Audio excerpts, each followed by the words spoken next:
día, chicos. El día de hoy, en nuestro curso de cívica, veremos las manifestaciones de la violencia en el Perú. Como ustedes sabrán, la violencia se manifiesta de diferentes maneras.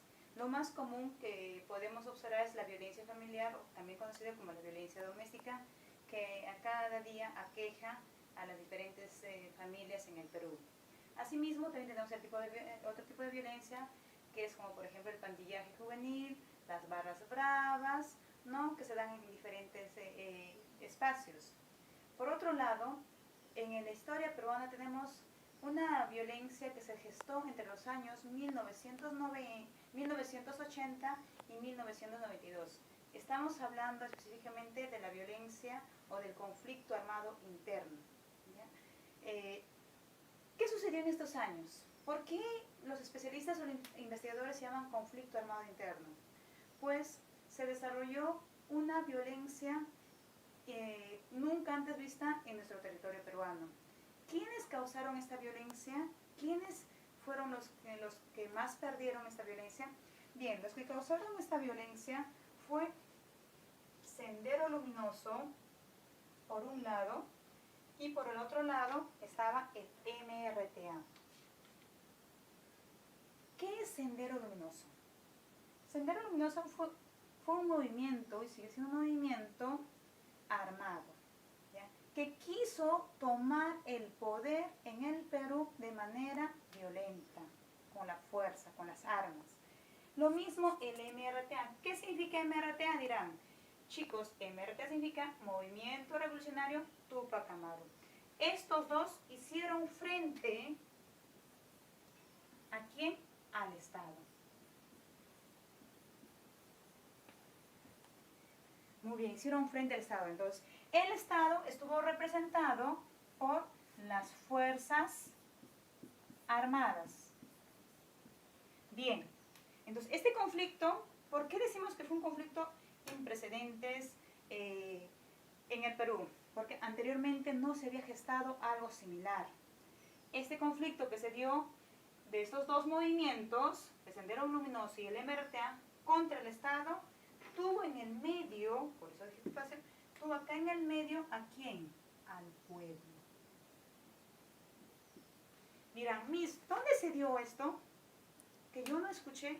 Muy bien, esto se gestó básicamente en la sierra peruana, ¿ya? Nació en Ayacucho, de ahí empezó a ramificarse o masificarse a Huancavelica, Apurímac, Junín. ¿También afectó a Piura, Miss? Sí, afectó a Piura.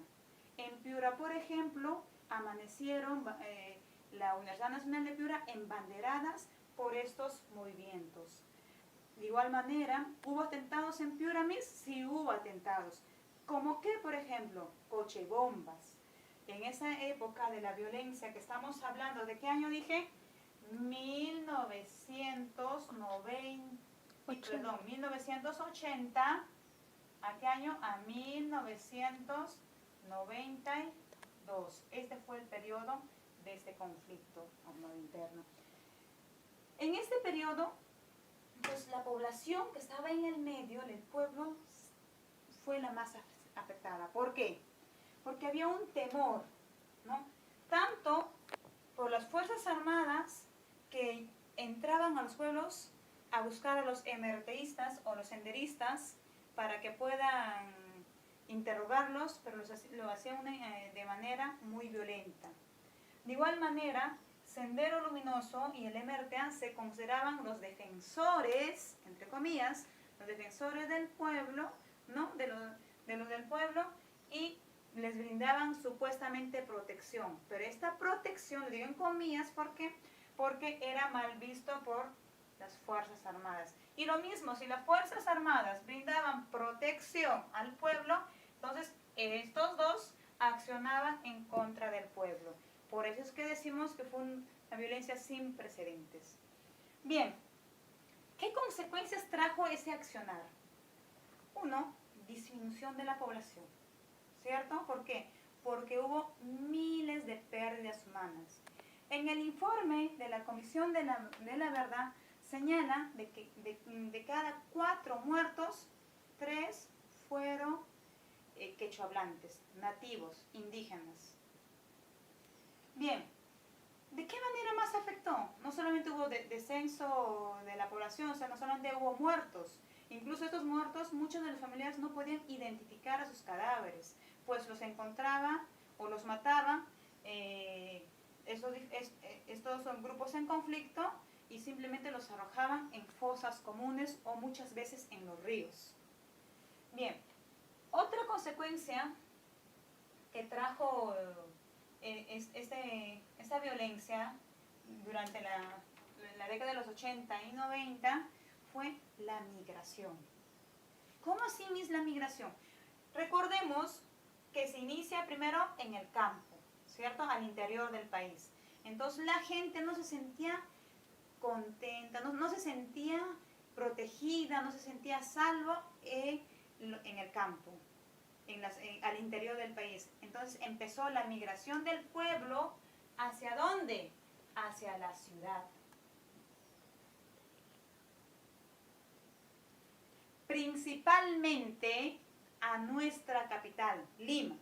Por eso es que hoy por hoy podemos ver que Lima representa el mayor volumen demográfico de la población. ¿Por qué? Porque una ola migratoria muy importante se da en este periodo. Mucha gente, dejando sus cosas, su casa, todos sus bienes, solamente con la ropa puesta encima, migró hacia la ciudad con el único propósito de salvar su vida. Bien, ¿qué otras consecuencias trajo? Entonces, bien, vamos a pasar al siguiente punto que nos reúne este día. El segundo punto es un contexto conflictivo, población y empleo. A ver, si Sendero Luminoso y el MRTA, o sea, en conclusión, toda la violencia sufrida en los años, o en las décadas del 80 y 90, hicieron que hubiese cambio en la demografía o en la composición demográfica del Perú, ¿cierto, muchachos? Quiere decir que ya las ciudades van a tener mayor concentración. Entonces podemos decir que antes de 1980, ¿ya?, la composición demográfica o la distribución demográfica del Perú era diferente. ¿Cómo así? Que en el campo había más personas y en la ciudad era menos. Pero por esta migración masiva que se da a consecuencia del conflicto armado interno, la composición demográfica cambia. Por eso vemos un contexto conflictivo, población y empleo. ¿Qué creen que va a pasar en Lima o empieza a pasar en esos años cuando mucha gente empieza a migrar? ¿Qué es lo que sucede? Desempleo, subempleo, aparecen mayoritariamente, ¿qué cosa? Los comerciantes informales, a los cuales comúnmente lo conocemos como los ambulantes, ¿cierto? Bien, entonces, ¿qué es lo que vamos a ver? Como dijimos, la evolución demográfica. ¿Qué habíamos dicho? La evolución demográfica cambia, ¿cierto? A ver, cambió nuestra composición demográfica. Si antes había más habitantes en el campo, estos con la migración se fueron ¿a dónde? A la ciudad, a las capitales de departamentos y masivamente a la capital de Lima. Bien, la evolución demográfica en nuestro país tiene una peculiaridad. ¿Cómo así? Nuestra población, nuestra pirámide poblacional es de esta manera. Es una pirámide. ¿Qué quiere decir? Quiere decir que hay una vasta población aquí de niños. Luego vienen los jóvenes, luego vienen los adultos y luego vienen los ancianos, ¿cierto? O adultos mayores. Bien, ¿la PEA dónde se encuentra? partir de acá, ¿cierto? Aquí está la PEA. ¿Qué es la PEA? La población económicamente activa. Muy bien. Entonces, nuestra evolución demográfica se va a darse de esta manera. Más niños, menos adultos, y va a haber más población en la ciudad. Ya que empezamos a hablar de la PEA, hablemos del empleo.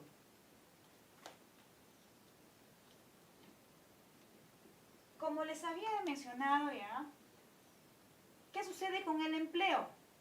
A ver, si migraron más gente a la ciudad, entonces muchos campos de cultivo se van a dejar de sembrar. 1. 2. En las ciudades incrementa la población, hay mayor necesidad de trabajar. ¿Esos trabajos van a ser formales? No. Esos trabajos van a ser informales. Van a ser subempleos. Van a ser los comerciantes ambulantes, ¿no?